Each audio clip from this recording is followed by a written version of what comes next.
Kim Chu inuulan pa rin ng batikos hanggang ngayon. Ginawang pag-ookray kay Riza May Dizon, nagbumerang nga pa sa kanya. Hanggang ngayon nga ay usap-usapan pa rin ang naging remarks o ang ginawa ni Kim Chu nang banggitin niya ang pangalan ni Riza May Dizon bilang kamukha ni Lotus Feet.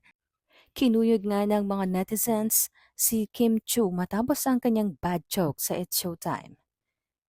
At hanggang ngayon ay basag na basag nga ang actress at TV host sa mga netizens matapos niyang gawing katatawanan si Raisa May.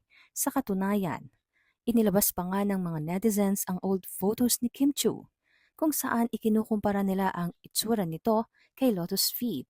Ayon nga sa iba, ikaw pala ang tunay na kamukha ni Lotus Feet. Nag-iba lang ang itsura mo dahil nagparetoke ka. Sa mga hindi nakakaalam ng context ng storya, sa nakalipas kasing episode ng It's Showtime, nagkaroon ng skit sina Kim Chu at Brent kung saan kunwari ay tinatakot siya nito. Ayon nga kay Brent, si Lotus Feet nasa likod mo na ang tinutukoy ay ang nagmumultong karakter sa horror film na Feng Shui na pinagbidahan ni Chris Aquino. Nagulat nga kunwari si Kim nang makita na nasa likuran na niya si Jugs na naka-costume ng Lotus Feet. Sabay tawa at humirit ng, "Ay, bakit si Raisa May?"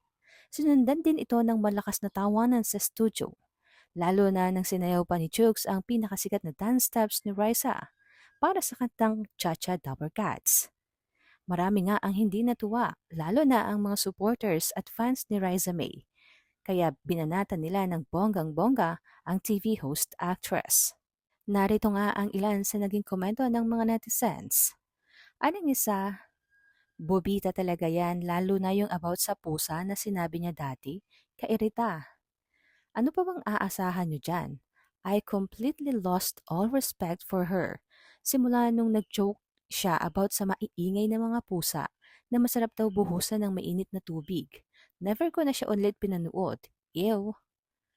Kim Chu, Riza May is naturally beautiful by face, heart, and mind. She is a fine young lady who made herself up as early as 7 years old without mocking and putting others down.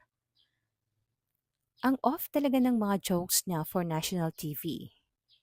Ang Kim Chu na gumanda at nag-improve lang din ang itsura dahil sa mga retoke. Excuse me, di ka naman kagandahan dati.